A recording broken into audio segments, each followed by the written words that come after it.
for not the first time I'll quote Jurassic Park on this podcast. You asked if you could. You never stopped asking whether you should.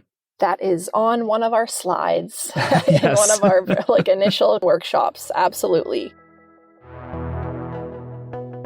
Welcome to How AI Happens, a podcast where experts explain their work at the cutting edge of artificial intelligence. You'll hear from AI researchers, data scientists, and machine learning engineers as they get technical about the most exciting developments in their field and the challenges they're facing along the way. I'm your host, Rob Stevenson, and we're about to learn how AI happens. Joining me today on How AI Happens is the product owner of advanced technology team over at the Alberta Machine Intelligence Institute and also recent adopter to Spotify, Mara Cairo. Mara, welcome to the podcast. Thanks for having me, Rob. Happy to be here. Really, really pleased you are on. You, like so many of my guests, have had pretty interesting path to your current role. So I like to start there, just in an interest of getting to know you, but also in just kind of documenting all the cool ways people are carving a path through this space. So would you mind sharing about your background and how you wound up at Amii, as it is called to those in the know? Yes, certainly. So I'm actually an electrical engineer by trade.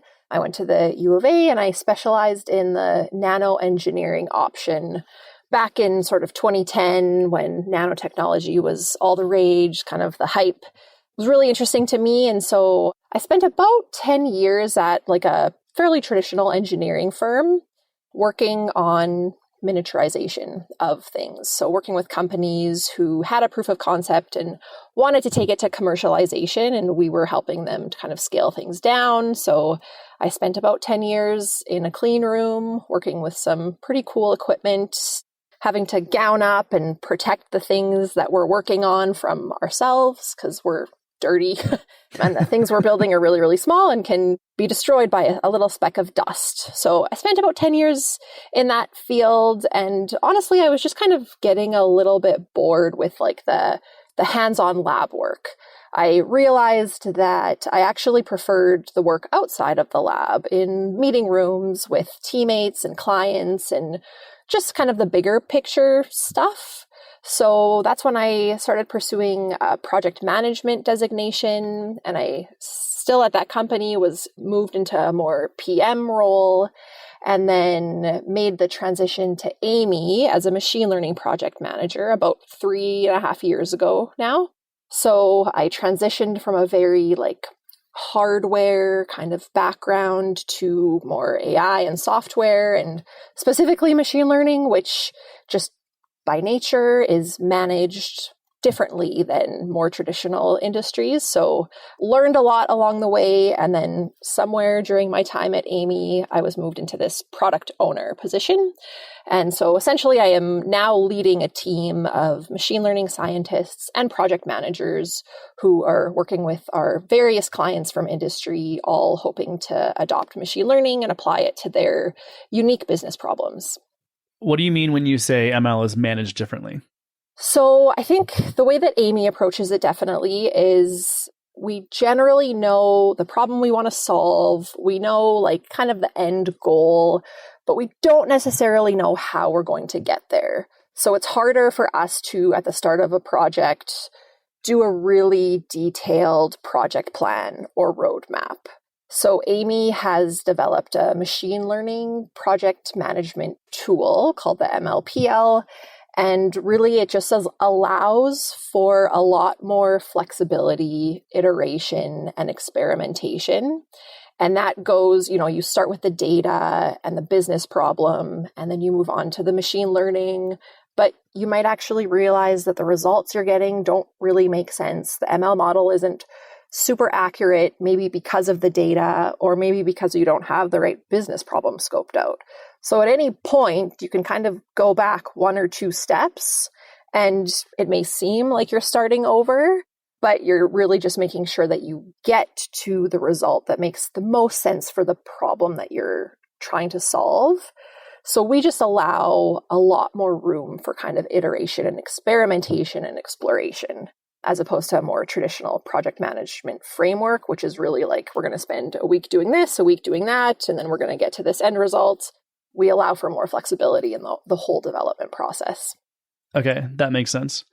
Does that change depending on whether the particular project has much higher stakes? For example, well, I probably don't need to give an example. Like there's certain things where it's like, oh, if it's X% more efficient, that's great for the end user. And there's other things where it's like, if it's a autonomous vehicle, it needs to know whether something is a brick or a plastic bag. For sure. Yeah. And something that we really need to understand at the beginning is like, what is success here? Like, what is the metric we're trying to measure? And we really do need our partners' input on that, because that looks different. Sometimes it is just improving a process's efficiency by 10%. But, sometimes the stakes are a lot higher. So the other way that we approach projects is really, really collaborative with the domain experts who are able to sort of take these results and translate them back into the domain and the end user and validate that what we've built is actually going to make an impact and is actually better than maybe a more traditional rule-based way of doing things. So lots of kind of conversations and collaborations to make sure that the product we're delivering is actually of value and makes sense for the different business cases. Is it sort of like a agency model kind of, where you focus in ML projects as opposed to, I'm used to knowing about like marketing agencies, ad agencies, this kind of thing. Is it a similar approach? Like our business model? Uh-huh. Yeah. So Amii is all about capacity building. So we're not like a traditional, I would say, agent in that sense.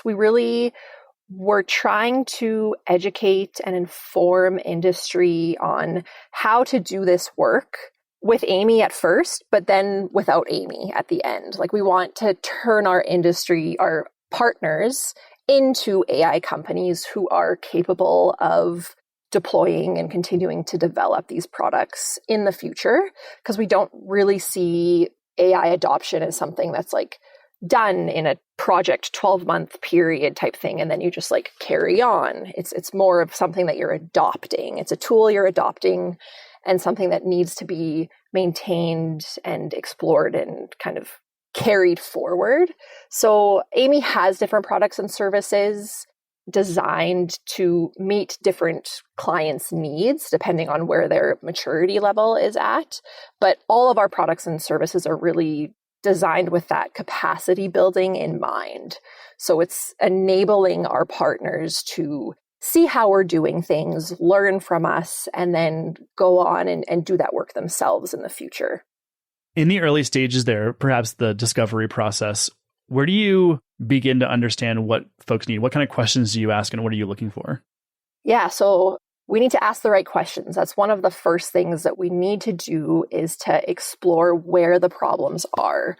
We don't want to just be applying AI and machine learning for the sake of it. We want to make sure there's actually like a viable problem that can be solved with this technology. So there's teams at Amii who really focus on those initial conversations. We have some brainstorming workshops. We call them AI planning and initiation workshops, where we really start with like, okay, tell us your business problems and bring a cross-section of your organization to us. Let's have those conversations with people from different teams, different business units. Where are you struggling right now? And then let's talk about maybe the types of data that you're collecting or you've collected over the years. And maybe we can start linking those business problems to some of the data that you have to solve those problems. So we have a whole kind of workshop series designed around those like very early brainstorming, initiating conversations. And then after that is, okay, we've identified one business problem that is ripe for sort of the application of machine learning. Let's dive into that even more. Like before we do any modeling, let's make sure we really understand this. We understand the data availability, limitations. Let's just make sure the problem is scoped properly. And then we would go into a more hands-on project with the advanced technology team where we're actually building out these ML models, but it's on a business problem that we really understand and have a good grasp on because of all of these initial steps we've done to make sure we've selected the right business problem to work on.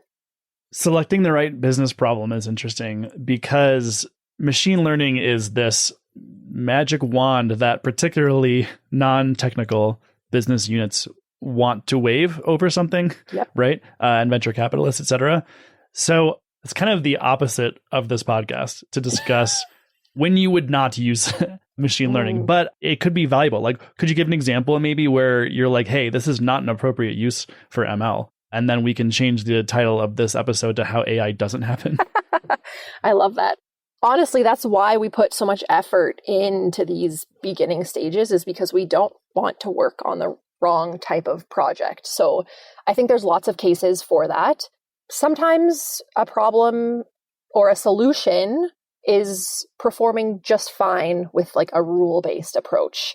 And we don't feel like the application of machine learning will be able to outperform that.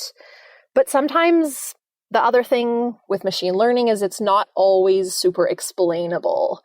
So if we're dealing with more sensitive subject matter, if we're dealing with machine learning solutions that really have an impact on people and say their access to funds or mortgages or financing or anything like that, we do sort of have our ethics built into all of our products as well.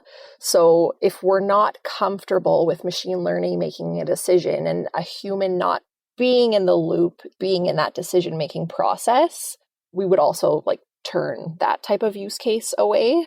There's lots of examples of bias, inherent bias in data sets and whatnot. And if we know that the result of our machine learning models is going to be biased because of the data that we have available, that might also be a conversation. So again, this is why we put so much effort into those initial conversations to make sure we've narrowed down to the right problem. But we certainly are comfortable turning certain business problems away if we don't feel like it's an ethical match, or if we just truly don't feel like it is a problem that will benefit much from machine learning.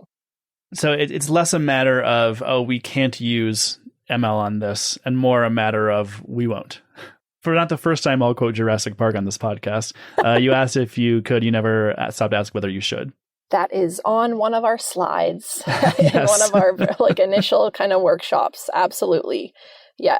And sometimes, like to your point, we can't, like we might try because we love to kind of experiment and iterate. And like I said, we don't always know what is going to come at the end of these projects. So if it's something that we're curious enough about, we'll certainly try, but we always like to have that baseline to measure against. So at the end, we can say, actually, maybe the rule-based method is the right approach here.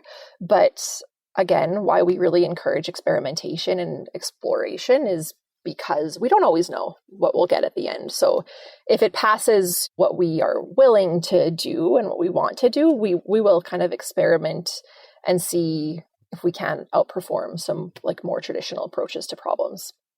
Because you work with a bunch of different companies, you get to look across a wider swath of the industry. Yeah. And so I'm curious if you see common challenges popping up for folks. What is something that's typical that people are coming up against when people are facing adopting AI? Well, I think you kind of already mentioned it, like this magic wand approach.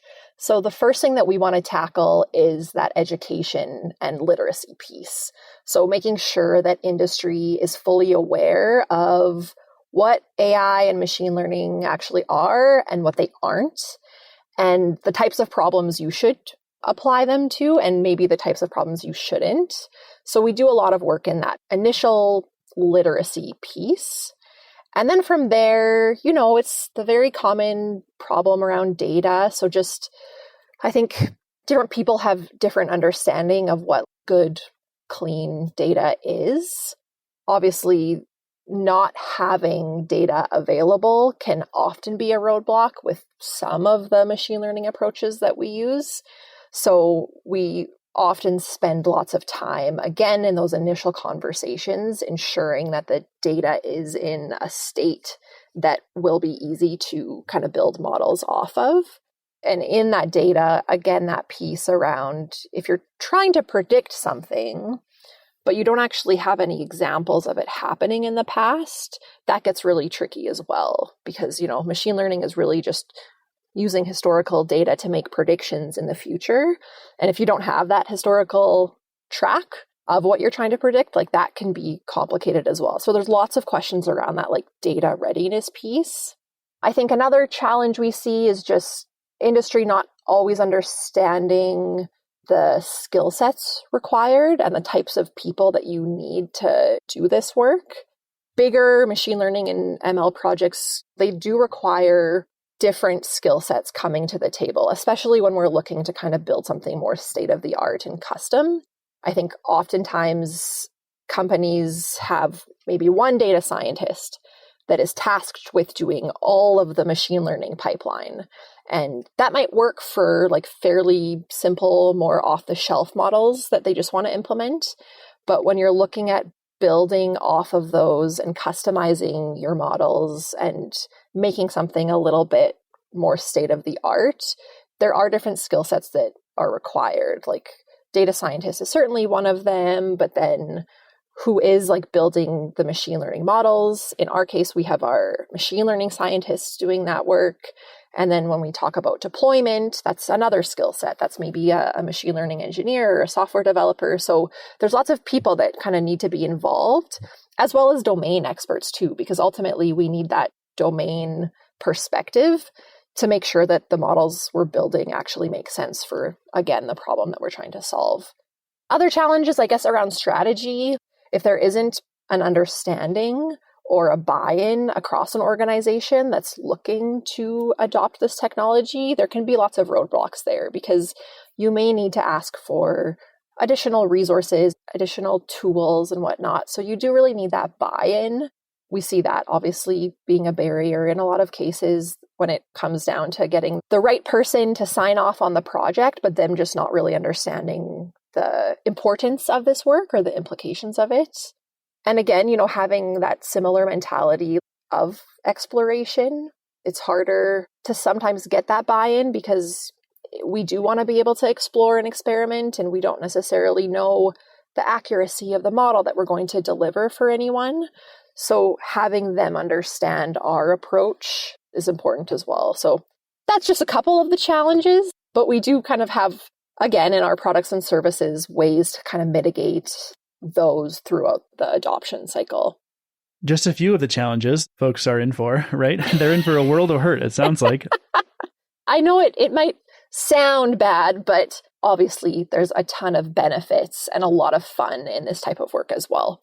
What's interesting is that a lot of it is not specific to the domain. Like you mentioned, just hiring is a challenge. Like you don't even know who are the types of folks you need to be out there interviewing and hiring and what talent even looks like, or what are the roles who you need to bring this project into reality. That's like an organizational HR business leadership problem more than it is a technical problem.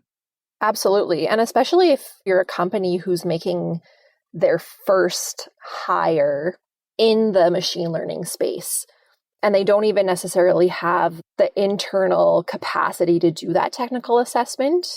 They hire someone, they bring, this machine learning scientist, engineer, whatever, into the organization, and then that person could potentially end up a bit on an island. So they don't have a lot of like support or peers or that mentorship opportunity, which is obviously really important no matter what industry you're in, but this field is no exception.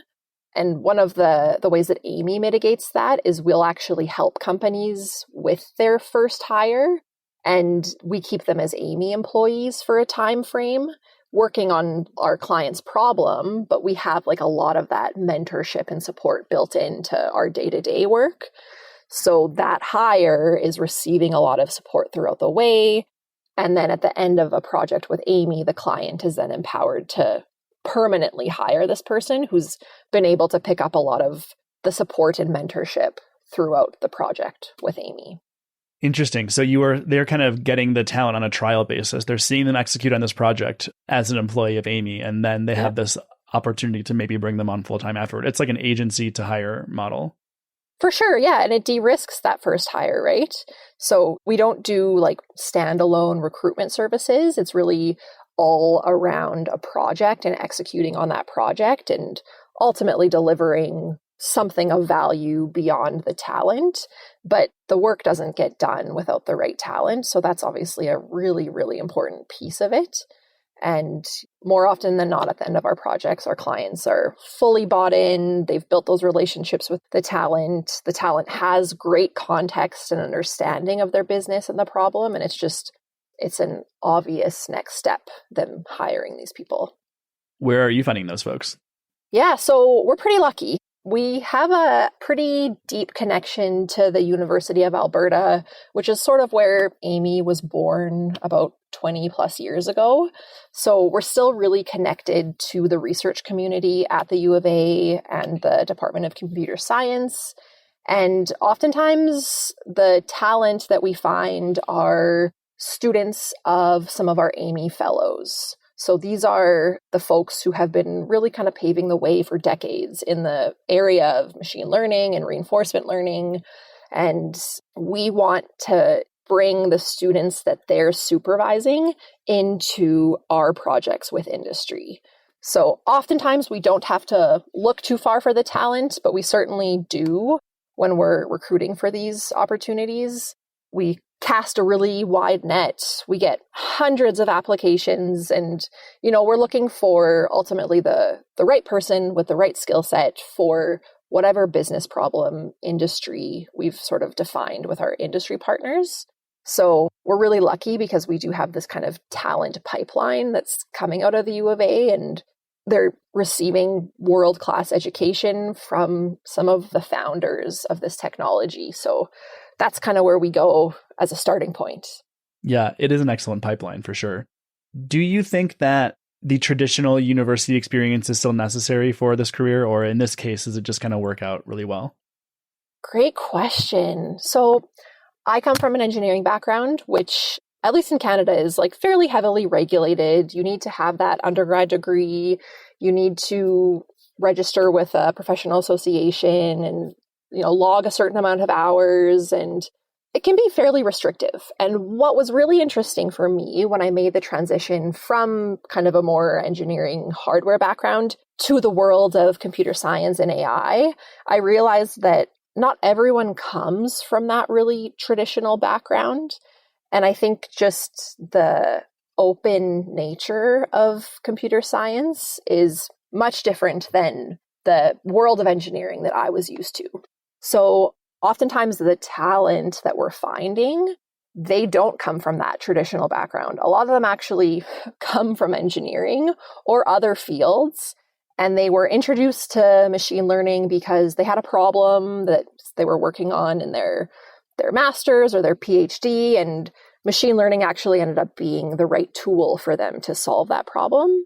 And so that kind of gets them interested, and then they just continue to pursue that more as a passion. They take up the many open courses that are available to kind of upskill in this area. So I certainly don't think that a traditional degree and master's is always the most important thing. I think more importantly, it's understanding how to apply that fundamental knowledge to real world problems. So that's what we're looking for when we're recruiting for these positions, is that translation. And it doesn't always come from academia, certainly. So that's also what really excites me about this field, is it's just more opening and welcome than sort of the field I was in beforehand. Well said, Mara. This has been really great chatting with you. We are creeping up on optimal podcast length. So all there is left to do is say thank you. And I'm really glad you got to be here. It sounds like you're doing fascinating work over there at Amii. So thanks for being here and sharing your expertise with me. I've loved chatting with you today. Thanks, Rob. It was great chatting with you as well. Thanks for having me. How AI Happens is brought to you by Sama. Sama provides accurate data for ambitious AI. Specializing in image, video, and sensor data annotation and validation for machine learning algorithms in industries such as transportation, retail, e-commerce, media, medtech, robotics, and agriculture. For more information, head to sama.com.